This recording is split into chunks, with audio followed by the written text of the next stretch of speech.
আচ্ছা, নরকে যদি কেউ যায় তার উদ্ধারের পথ কি? এখন এই অধিবাস, এই অনুষ্ঠানটা কেন, তার তত্ত্ব আস্বাদন করতে চলেছে আমরা। যদি পাপ বা অপরাধ কেউ করে যায় তাহলে তার মুক্তির পথ কি? যদি কেউ জেলে যায় তার জামিনের ব্যবস্থা আছে তো, না নেই? তত্ত্বগুলো খুব মন দিয়ে একটু শ্রবণ করলে আনন্দ পাবেন। এর উত্তর দিয়েছেন, একটু সরল করে বলি তবে আনন্দ পাবেন, কঠিন ভাবে বললে আমি আনন্দ পাবো না। এই তত্ত্ব হলো, যদি কেউ মারা যায়, মারা যাওয়ার পর যদি নরকে যায়, আচ্ছা নরক থেকে উদ্ধার হওয়ার পথ কি? প্রত্যেক বাবা মা মারা যায় তো, না বেঁচে থাকে? তাহলে আমরাও তো একদিন মারা যাব। তাহলে মারা যদি যাই, খুব মন দিয়ে আরেকটু জাগতিক তত্ত্বে অবস্থান করি। আমরা সংসার করছি তো এখানে সবাই, আমরা সবাই সংসার করছি, ছেলে মেয়ে স্ত্রী পুত্র নিয়ে সংসার করছি। আচ্ছা, সংসারে কি সবাই পরিশ্রম করে না এক দুজন পরিশ্রম করে? সংসারে এক থেকে বেশি অংশ দুজন পরিশ্রম করে, আর সবাই বসে গ্রাস করে। আচ্ছা, গ্রাস যদি করে, এই সংসারে যিনি পরিচালনা করে, যিনি মাতবার, যিনি পরিশ্রম করে, উনি লোক ঠকাক আর মিথ্যা বলুক আর ঋণ করুক আর ধার করে হলো সংসার চালায় তো, একটু তো সংসার চালায় তো। আচ্ছা, সংসার যদি তিনি পরিচালনা করে, তাহলে যদি মিথ্যা বলে বা ধার করে নিয়ে আসে, খায় কজন বসে? মনে করেন 5 জন, পরিবারের সবাই 5 জন বসে খায়। প্রশ্ন করুন, এই সংসার আপন তো আমার? সংসারকে সবাই আপন তো মনে করি? এই আপন কি পর একটু দেখে নিন। এই আপনজন সবাই, কিন্তু আপনজন যদি হয় তাহলে দুঃখের দিনে এগিয়ে আসে না পিছিয়ে যায়? আপনজন যদি হয়, দুঃখের দিন পিছিয়ে যান এগিয়ে আসে? এগিয়ে আসবে কিনা? পর পিছিয়ে যেতে পারে আপনজন। আপন যে সংসারে, তারা কি বাবা যদি দুঃখ বা রোগ শোক হয় তারা ফেলে চলে যায় না? দেখে কি না? দেখে। উত্তর দিয়েছে, এই সংসার আপন কিনা আমাকে আপনাদের দর্শন করাচ্ছে, একটু লক্ষ্য করবেন। আচ্ছা, 5 জন বসে গ্রাস করছেন, কালকে তো উদাহরণ না, বাস্তব আচরণ করবেন। সেই বাস্তব আচরণটা হলো, 5 জন বসে যখন প্রসাদ পাবেন, আপনি প্রশ্ন করুন পরিবারের সবাইকে, তোমাদের জন্য মাথার ঘাম পায়ে ফেলে আমি সংসার করি, ধার করি, ঋণ করি, কিন্তু আমি যদি অপরাধ বা পাপ করে থাকি, আমার কাছ থেকে বস্ত্র নেবে, অর্থ নেবে, জমি নেবে, ঐশ্বর্য নেবে, কিন্তু আমি যদি পাপ করি আমার পাপটা নেবে তো। কথাগুলো বুঝতে পারছেন? এই সংসার আপন ভাবছি, আপন কারা? আমার যদি আমার কাছ থেকে, একটা গার্জেনের কাছ থেকে দেখেন অর্থ নেবে কিনা সবাই চেয়ে? আচ্ছা, বস্ত্র ছেড়ে গেলে বস্ত্র নেবে, অলংকার কম হয়ে অলংকার নেবে, ভূমিটুকু নিয়ে নেবে, ব্যাংকে টাকা থাকলেও আবার নমিনি করে নিয়ে নেবে, কিন্তু সব তুমি নেবে, কিন্তু পাপ যদি করে নেবে তো। তাহলে এই যিনি আমার বিবাদের তিনি এগিয়ে এলো না, তারা কি আপন? তা না? একটু হৃদয়ঙ্গম করবেন, শুধু শুনবেন না। শুধু শুনতে ভালো লাগে এইটুকু আমি ভালো লাগা নয়, শুনে যদি কারো জীবন পরিবর্তন হয়, যদি গৌরের চরণে একমাত্র যিনি আমার বিবাদের দিনে দাঁড়ায় তিনি আপন না পর? বিবাদের দিনে দাঁড়ায় তিনি আপন না পর? একবার বলুন তো। আপন যদি হয়, আপন কি ভোলা যায়? ভাই যদি বিবাদের দিনে না এগিয়ে আসে, সেই ভাই কিন্তু ভাইকে আর চেনে না। আরেকটা জায়গায় দেখায়, বিভীষণ বললেন যে দাদা, রাবণকে বলছে, দাদা তোমার আগামী দিন ঘনকালো মেঘের মতো দুর্দিন আসছে, আমার কথা তুমি একবার শোনো। তুমি যার সঙ্গে যুদ্ধ করছো, তুমি ভিখারি বা উনিকে সাধারণ মানুষ নয়, উনি ভগবান, তুমি তার কাছে আত্মসমর্পণ করো। বিভীষণ যখন এই কথা বললেন, দাদা বললেন আমার দ্বারা সম্ভব। যখন বিভীষণ যখন কথা বললেন রাবণের সঙ্গে, রাবণ যখন কথা পরিত্যাগ করে দিয়েছিল, দাদার সঙ্গে কি করেছিল বিভীষণ? বলুন, দাদার সঙ্গ করেছিল? কেন দাদার সঙ্গ করিনি? দাদার সঙ্গ করলে দাদার যে সঙ্গের সাথে মৃত্যুর পরে যেখানে যাবে, আমারও সেখানে যেতে হবে, আমি এই সঙ্গে থাকতে। তাহলে আমাদের কোন সঙ্গে থাকতে হবে? শাস্ত্রের কথা একটু শ্রবণ করুন।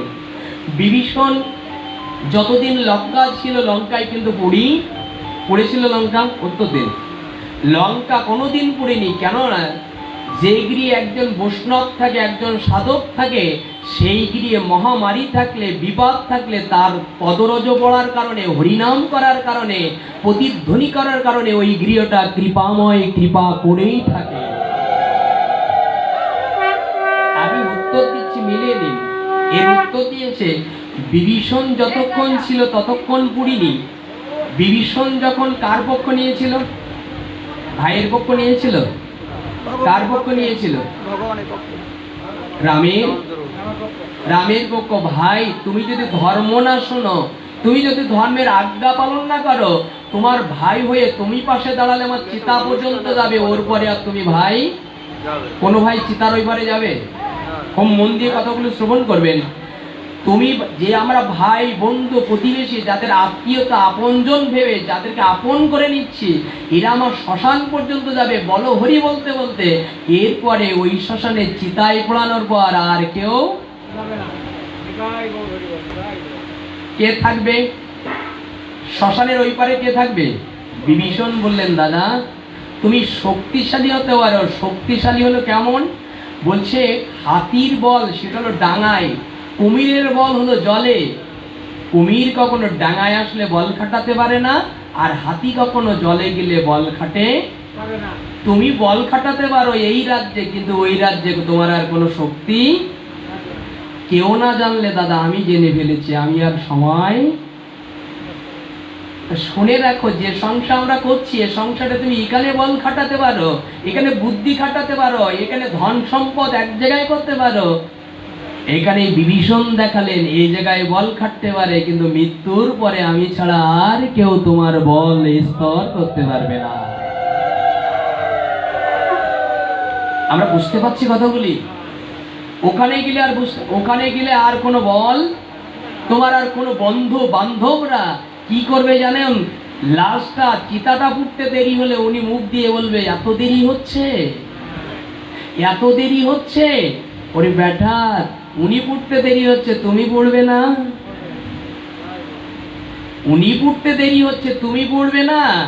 তোমার এই এক পাশের বাড়ি কেউ মারা গেলে তুমি কাজে যাও, আমার অনেক ঘোষ আছে, অনেক দুধ আছে, না তুললে নষ্ট হয়ে যাবে। তুমি চোখ বুঝালে ওই দুধ কে নিয়ে আসবে? তুমি চোখ বুঝালে ওই দুধ কে নিয়ে আসবে? উত্তরগুলো লক্ষ্য রাখবেন। আমাদের সনাতন ধর্মের অধপতিত জায়গা হলো, পাশের বাড়ি কেউ মারা গেলে আমরা তার যাত্রী হয়ে যেতে চাই না, আমার কাজ আছে। আবার যদি না হয় কি করি জানেন তো? কিছু দূর নিয়ে যাক না, আমি কয়েক বাড়ি নিয়ে আসি, পরে যাব। গোবিন্দ উত্তর দিলেন, আমি সহজ করে বলি, এই কথাগুলি যারা করেন পড়শি ধর্ম, তাদের যদি কেউ মারা যায় এখান থেকে 20 কিলোমিটার মাইকে যদি ও শুনতে পারে, তার আত্মীয় না, কোনো রক্তের সম্পর্ক না, গোষ্ঠীও না, অনেক দূর থেকে শুনেছে অমুক মারা গেছে, উনি গাড়ি ভাড়া করে নিজের টাকা খরচ করে কষ্ট করে ওই লাশের সামনে আসে তার আশীর্বাদ করার জন্য। আর আমাদের সনাতন ধর্মে কেউ মারা গেলে আমি দেখেছি শেষের বেলায় বলো হরির মন্ত্র তার সং আসে। কোন সমাজে আমরা বাস করছি, এগুলো যদি আমরা কে তিল তিল করে সোজা না করতে পারি, এইগুলোকে যদি আমরা দিন দিন যদি আমরা সঠিক পথে না যেতে পারি, আমরা কীর্তন করে কোন স্তরে যাব? কীর্তনটা করে যে স্তরে রাখবো, যে পাত্রটা রাখবো, ওই পাত্রটা শূন্য, ওই পাত্রটা শূন্য। দেখুন তত্ত্বটা কি দিয়েছে। এই তত্ত্ব হলো, যদি কেউ একটু উদাহরণে যান, এই যদি কেউ মারা যায় তার বেলায় অনেকে ভক্ত হয় না। এই দেখুন, আচ্ছা মেয়ে বিয়ে দেয় না আমরা? আচ্ছা মেয়ে যদি বিয়ে দেয় অনেকে নেমন্ত্রণ করা লাগে, আমি উদাহরণে যাচ্ছি। আচ্ছা বিয়ে দেওয়ার পরে বিয়ে দেবেন যেদিন, অনেকে তার আগে নেমন্ত্রণ করা লাগে কিনা? আচ্ছা নেমন্ত্রণ করলেন, যদি যার নেমন্ত্রণ করলেন উনি যদি না আসে, তার মেয়ের বিয়েতে আপনি যাবেন? উত্তরে যাবেন? কেন যাবেন না? আপনি বলবেন আমার মেয়ের বিয়েতে তুমি আসিনি, তোমার মেয়ের বিয়েতে। যদি এটাই হয়, তাহলে তুমি যে শেষ বিয়ে হয়ে যাচ্ছে যার, ভালো করে লক্ষ্য করবেন, যার শেষ বিয়ে হয়ে যাচ্ছে শ্মশান যাত্রী, তুমি তার যাত্রী হচ্ছ না, তার নিমন্ত্রণ তুমি সাড়া দিলে না, তাহলে গোবিন্দ বলছে তুমি যেদিন তোমার বিয়ে হবে সেদিনও কৃপা করে কেউ যাবে না। কথাগুলো বুঝতে পারছেন? আমার মেয়ের বিয়েতে যদি অমুকের নেমন্ত্রণ করে না আসে, তাহলে এই নেমন্তন্ন গোবিন্দ বলেছে কেউ না জানলে আমি জানি তুমি গিয়েছো কিনা, তোমার কারো ডাকা লাগবে না, তুমি অন্যের সহযোগিতায় যাও, অন্যকে ভালোবাসো। নিউটন বলেছিল ক্রিয়া ইজিক্যাল টু প্রতিক্রিয়া। দোলনাটা যত বড় ধাক্কা দেবে দোলনাটা তোমার কাছে ততবারে ফিরে আসবে, তোমার ফেরানো লাগবে না, তোমার কৌশল করা লাগবে না, ধাক্কা দিয়ে দেখো তোমার কাছে আবার ফিরবে। তুমি কারো সহযোগিতা করো, কারো উপকার করো, কারো প্রেম দাও, কারো ভক্তি করো, তুমি কারো কাছ তো না কারো কাছ তো প্রেম পেয়ে যাবে যদি তুমি দিতে পারো। কোনো আত্মীয় লাগবে না, কোনো প্রতিবেশী লাগবে না, ঘনিষ্ঠ লাগবে না। একজন সনাতন মারা গেছে এটা শুনে যদি ওই গ্রামটা বন্ধ হয়ে যায়, আজ কাজ বন্ধ, আজকে একজন চলে গেছে আমারও চলে যেতে হবে, কোনো কাজ চলবে না। বলুন এটা কি একতা নয়? এটা ধর্ম নয়? আমরা এটা পালন করি? উত্তর দেন না। তাহলে উত্তর হলো এই জায়গায় শেষ বিছানায় যদি কেউ আমার সঙ্গে না থাকে ওই ধর্মের দিকে মানুষ কম ঝুঁকে যায়। আমাদের কেন উত্তর এগুলোকে মাথায় নেবেন। আরো তত্ত্ব শোনায়, আমি একটু ভক্তির দিকে যাব মনে করেছিলাম, কিন্তু এগুলো সংস্কারের দরকার। আমি যাচ্ছি এই জায়গায়। মারা যদি কেউ যায়, মারা গেলে আমরা কি কাজ করতে আসি? একটু উত্তর দিন। এখানে যে কজন আছেন সবাই প্রবীণ। কি কাজ করতে আসি? সৎ কাজ। আচ্ছা সৎ কাজ আজ যিনি চলে গেছেন আমাদের ছেড়ে, তিনি হলেন আমাদের কি যেন নাম ছিল? ঠাকুরপদ ঘোষ মহাশয়। আচ্ছা ঠাকুরপদ ঘোষ মহাশয় আমাদের ছেড়ে যেদিন চলে গিয়েছিল আমরা সবাই সৎ কাজ করতে এসেছিলাম তো? আচ্ছা সৎ কাজ কাকে বলে? একটু উত্তর দিন। সৎ কাজ কাকে বলে? এবার লক্ষ্য করেন, এটা ভাঙেন, ভাঙলে আনন্দ পাবেন। সৎ শব্দ তো ভালো, আর কাজ শব্দ তো কর্ম। ভালো কর্মের নামই হলো সৎ কর্ম, এটা তো বোঝায়। আচ্ছা তাই যদি হয়, যদি কেউ মারা যায় ঘরে আর রাখে না বাইরে নিয়ে আসে? তাহলে এত সুন্দর ঘর বাঁধলেন, পুত্র পরিবার পালন করলেন, গোবিন্দ যদি ওই ঘরে কতদিন থাকবে? এত প্লেট বসালেন, এত সুন্দর করলেন, কিন্তু ভজন সাধন এই হাত দিয়ে প্লেট মাজলেন কিন্তু গৌরের চরণ মাজলেন। এই হাত দিয়ে কতদিন প্লেট মেজেছেন যে আত্মীয় আসবে নোংরা থাকলে খারাপ দেখাবে, আমি যদি পরিষ্কার না করি। গোবিন্দ বলেছেন এই পরিষ্কার শিখলে, কিন্তু ওই পরিষ্কারটা তুমি শিখলে। তুমি যদি আমার থালা দুটো নিজে হাতে মাজতে, তুমি আমার চরণ দুটো যদি পুষ্প আর ফুল দিতে, তাহলে আমি তোমার হৃদয় মন্দিরে বসে পরিষ্কার করে দিতাম। কবে শিখবো আমরা এগুলো? কবে জানবো এগুলো? তুমি প্লেট পরিষ্কার করছো লোক দেখানোর জন্য। গোবিন্দ বলছেন ওই লোক দেখানো একদিন সঙ্গ করে আমার কাছে আসবে। যদি আমায় দেখাতে পারতে, আমার মন্দিরটার সেবা করতেন। একটু শুনুন কথা বলি।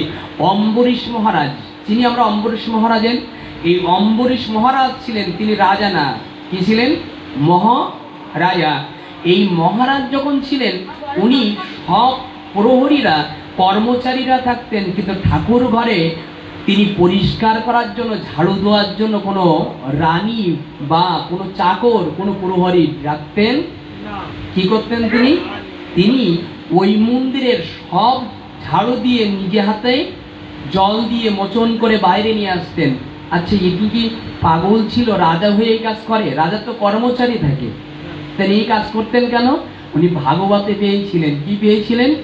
মন্দিরের মধ্যে যতটা বালু থাকবে ততটা যদি মোচন করে নিয়ে আসার পর যতটা বালু পরিষ্কার হবে, ততদিন কৃপা করে ওই ব্যক্তি কৃপা করে, আবার একটু স্মরণ করে বলি নাহলে বোঝা যাবে না।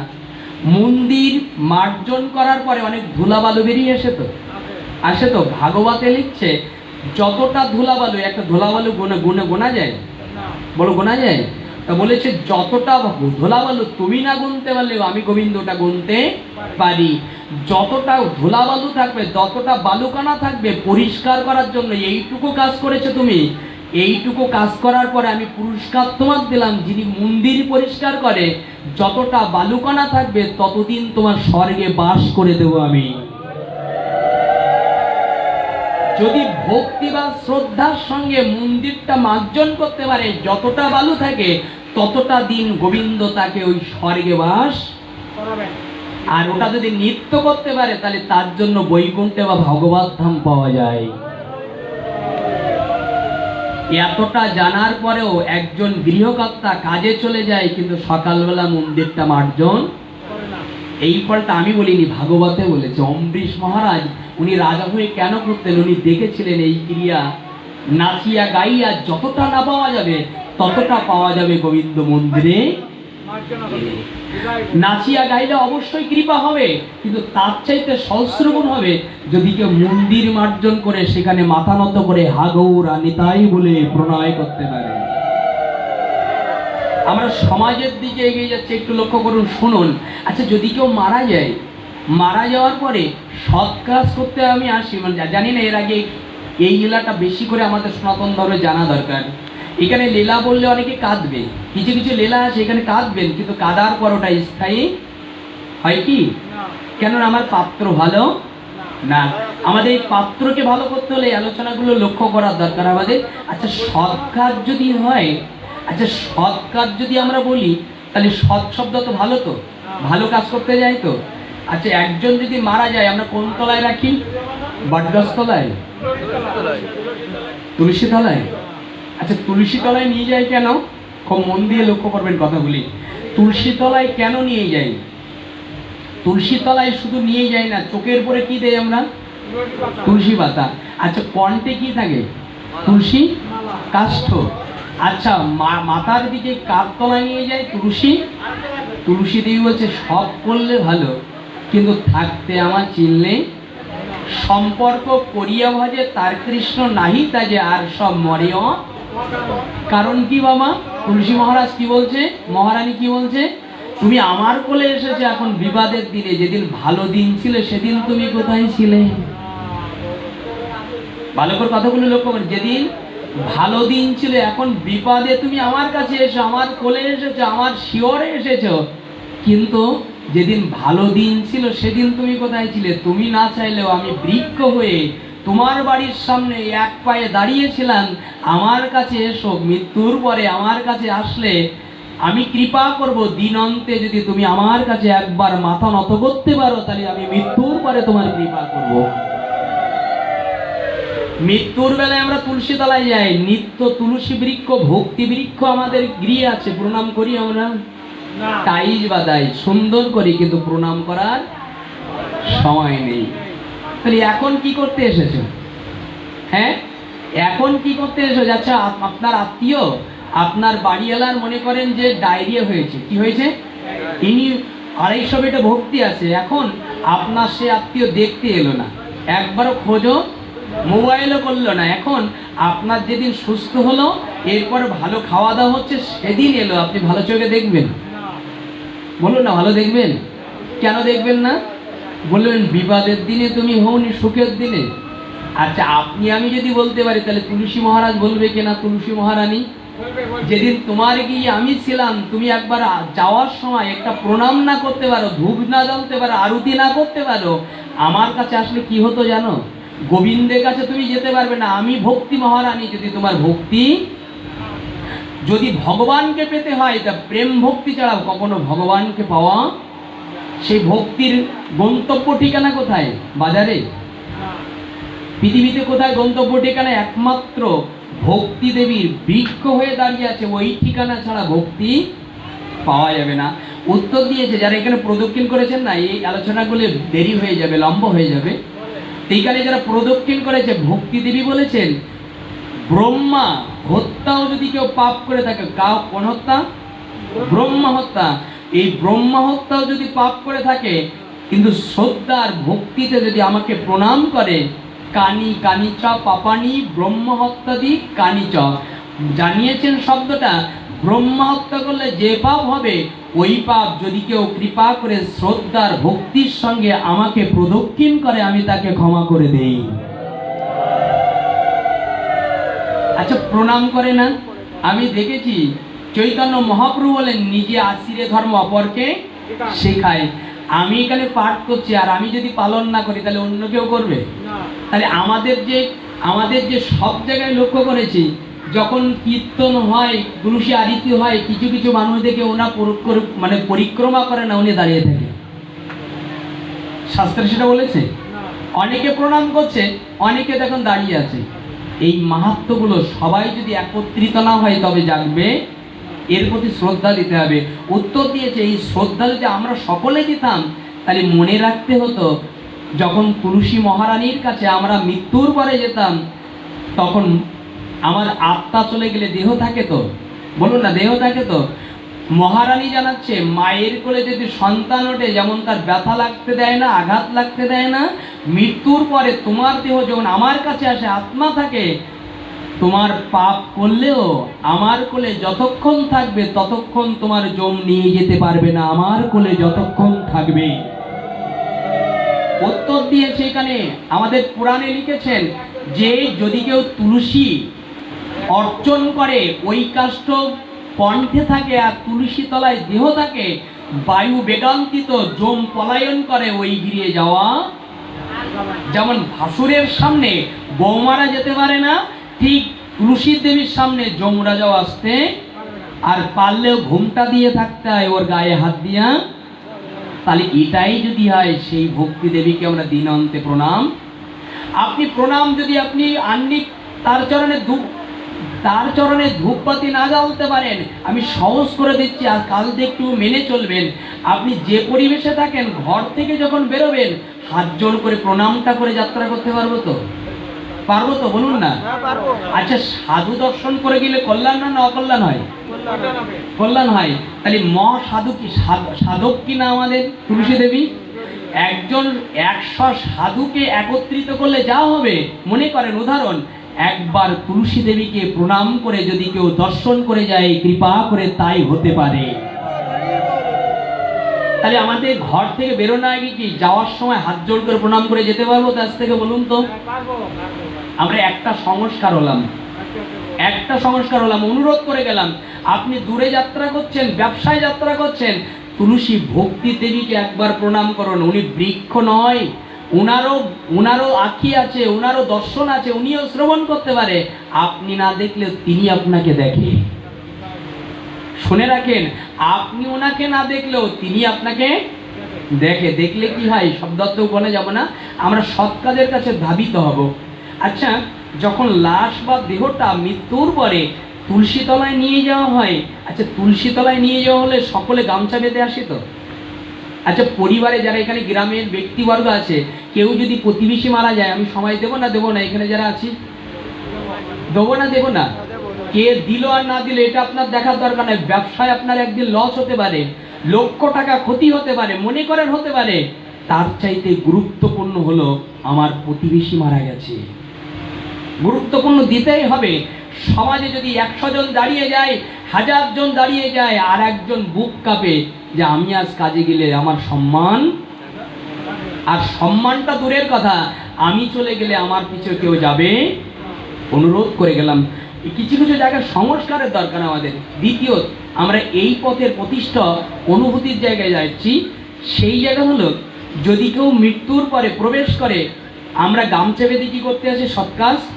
একটু উত্তর দেবেন, সৎ কাজ। আচ্ছা, রাত্রে নারী বা পুরুষে, স্ত্রী বা নারীতে দৈহিক মিলন হয়েছে, সকালবেলায় গামছা বেঁধে আসে, ওই দেহটা সৎ না অসৎ? পবিত্র না অপবিত্র? আচ্ছা, আপনি দৈহিক মিলন করলেন না, কিন্তু সকালে উঠে বাথরুম করলেন, প্রস্রাব করলেন, বাসি কাপড় আছে, ওই দেহটা নিয়ে যাচ্ছেন লাশকে শ্মশানে নিয়ে যেতে, সৎ না অসৎ? আপনারা বলছেন, আমি বলছি, আপনারাই কিন্তু বলছেন এটা অসৎ। আচ্ছা, এটা ধর্ম না অধর্ম? তাহলে অধর্মটা আমরা কতদিন করি? আমি আরো সুন্দর করে লীলা বলতে পারি, কিন্তু এগুলো দরকার কিনা? এগুলো পরিষ্কার করা দরকার কিনা? এই যদি পরিষ্কার না করে এখানে রাধারানী তত্ত্ব দিই, কৃষ্ণ তত্ত্ব দিই, বাল্যলীলা তত্ত্ব দিলে আপনারা কাঁদবেন অবশ্যই, কিন্তু এগুলো আমাদের দরকার কিনা? আসুন জানার চেষ্টা করি। এই জায়গার দৃষ্টান্ত হলো, যদি কেউ অশুদ্ধ অপবিত্র অবস্থায় ওই দেহটা নিয়ে কি যাওয়া যায়? তাহলে কি সৎ কাজ হয়? হয় না। দ্বিতীয় স্তরে অনুভব করুন, যদি তুলসীর পাতা দিলে দেহটা কি সেখানে প্রসাদিত অনুভব করা হয় তো, পবিত্র মনে হয় তো? তাহলে তুলসী পাতা নয়নে বা দেহ দিলে তাহলে তার আগে তার স্নান করাতে হয় নাকি ওইভাবে দিতে হয়? একটু ভাববেন কথাগুলি। তুলসীর পাতা যেখানে দিয়ে হয় পবিত্র দিতে হয় পবিত্র জায়গায় না অপবিত্র জায়গায়? আচ্ছা, আগুনে যদি কাউকে দিতে হয় পবিত্র করে দিতে হয় না অপবিত্র করে দিতে হয়? এবার আসুন তত্ত্বগুলো জানি।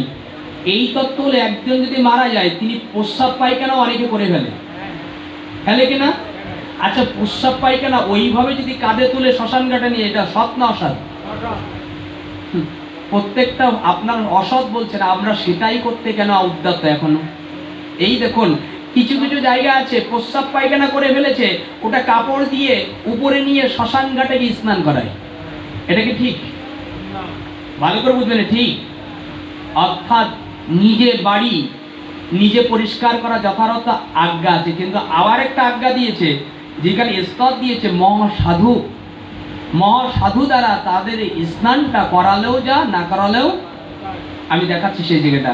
হরিদাস ঠাকুর যখন চলে গিয়েছিল, আপনারা বলবেন প্রদীপ তুমি এখানে শাস্ত্র দিচ্ছ, হরিদাস ঠাকুর মারা যখন গিয়েছিল তার বাড়ি থেকে স্নান করেছিল? আপনারা বলতে পারেন, অনুরোধ করবো এটা টেনে আনবেন না। আমি দেখাচ্ছি কিরকম। হরিদাস ঠাকুর ইচ্ছামৃত বরদান পেয়েছিল, উনি কৃপা করে চৈতন্য মহাপ্রভু দেখতে দেখতে কৃপা করে ওই চরণ নিতে নিতে কৃষ্ণ নাম করতে করতে কৃপা করে বিদায় নিয়েছিল। ওখানে স্নানের কোনো প্রয়োজন, ওই শাস্ত্রটা আবার এখানে টেনে আনবেন না, নাহলে কিন্তু অপরাধ এসে যাবে।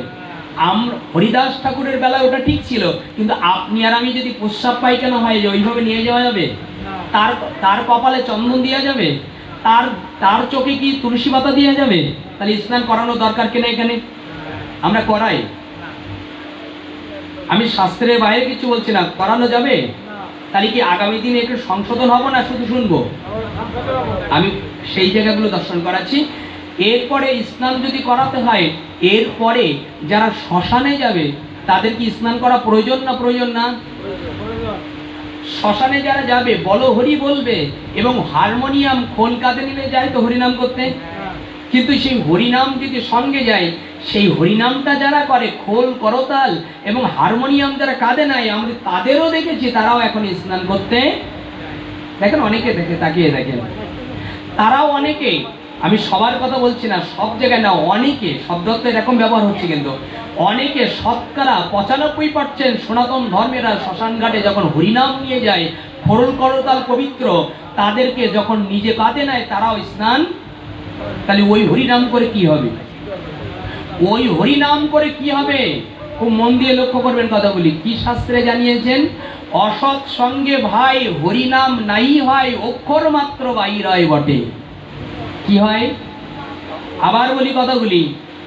অসৎ সঙ্গে ভাই হরিনাম নাই হয়, অক্ষর মাত্র বাইর হয় বটে।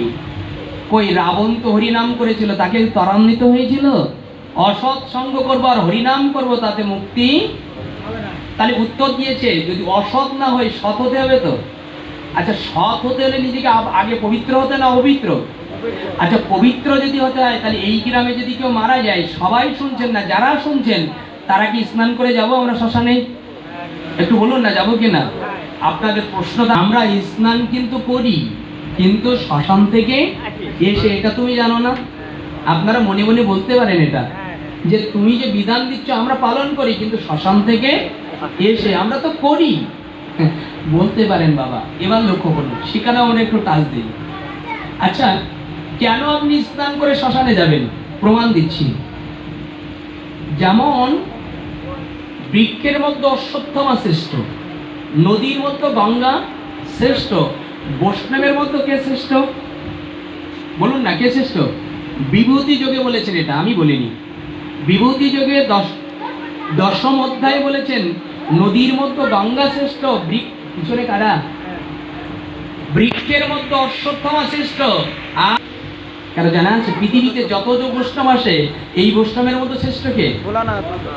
ভোলানাথ বা শিব, তাই তো? আচ্ছা, শিব যদি পবিত্র হয়, বৈষ্ণবের মধ্যে শ্রেষ্ঠ হয়, আমরা যত বৈষ্ণব আছি ওই বৈষ্ণবের মধ্যে যদি শ্রেষ্ঠ হয়, আচ্ছা শ্রেষ্ঠ কিসে তিনি? দেবতারও শক্তি নেই হরিনাম করা, তাহলে উনি বৈষ্ণবের শ্রেষ্ঠ হলো কি করে? প্রশ্ন, কি করে শ্রেষ্ঠ হলো? ছোট্ট একটা জায়গা দেখায় আপনাদের, স্মৃতিগুলো খুব চমৎকার উদাহরণ চলে আসে, কিন্তু আমাদের সময় চলে আসে, বেশিক্ষণ তো থাকা যাবে না, পাঠ্য বিশ্রাম দিতে হবে, প্রসাদ তো পাবেন। এরপরে অনুভব করবো আমি অনেক লোভী। যারা পরিচালক আছেন আমাকে জানিয়ে দিবেন 10 মিনিট আগে, না হলে কিন্তু এভাবে চলতে থাকবে। একটু লক্ষ্য, কষ্ট পাচ্ছেন না তো কেউ? এই উত্তরগুলো দিচ্ছি কি করে দেখুন। বৈষ্ণব কি করে শিব শ্রেষ্ঠ হলো? আচ্ছা, সাগর মন্থনের সময় একদিকে দেবতা আর একদিকে না অসুরা টানতে শুরু করলো। আচ্ছা, টানতে শুরু করলে অমৃত অন্য অন্য বস্তু যা উঠেছিল দুজন ভাগ করে নিল। কিন্তু অমৃত যখন উঠলো তখন একজনেরা নিয়ে গেল, কিন্তু বিষ যখন উঠলো তখন জানালো যদি এই বিষ যদি কেউ খেতে না পারে তাহলে মেদিনী। কেন শিব শ্রেষ্ঠ হয়েছে একবার দেখুন, কেন বৈষ্ণব শ্রেষ্ঠ হলো শিব, তত্ত্বগুলো দেখুন। তখন বলছে একজন যদি কেউ পেতে পারে তবে মেদিনী থাকবে, না হলে এই সাগর মন্থন হলেও মেদিনী। আচ্ছা, এখানে দাঁড়িয়ে কে পান করেছিল? বৈষ্ণবের মধ্যে শ্রেষ্ঠ কেন হবে? তোমার আর আমার ভিতরে ত্যাগ আছে, তো আমরা বৈষ্ণব হয়েছি বটে, কিন্তু ভোলানাথের ভিতরে যেটা ত্যাগ ছিল আমার ভিতরে ত্যাগ আছে। আমরা নিজের বিসর্জন দিয়ে আর আমার জীবন বিসর্জন দিলে অপরের উপকার করব কি? কিন্তু শিব কি করেছে? কেন ভোলানাথ শ্রেষ্ঠ বৈষ্ণব হয়েছে দেখুন। তখন ভোলানাথ বলছে যদি আমার জীবন পরিত্যাগ হয়ে পৃথিবীর বুকে সব জীব শান্ত থাকে তাহলে আমি ভোলানাথ ওই বিষ গ্রহণ করব। দেখুন তত্ত্বটা, শিব কেন সর্বজীবের সর্ববৈষ্ণবের শ্রেষ্ঠ হলো। আর সেই বৈষ্ণব হয়ে যখন জীবনের আমাদের একটা জায়গায় আছে, এই কথাগুলো বুক ভরা ব্যতীত কথা বলতে হয়। আজকে যদি বৈষ্ণব সাধক অনুরাগী কৃষ্ণ ধর্ম অনুরাগী ব্যক্তিরা এগিয়ে আসতো তাহলে আমাদের সমাজটা আরো এগিয়ে যেত। এগিয়ে এসেছে, অনেক সাধক বৈষ্ণব যে আসেনি তা নয়, কিন্তু সবাই বৈষ্ণব যদি এভাবে এগিয়ে আসতো তাহলে এই সনাতন ধর্মে আর সংখ্যালঘু হতে হতো।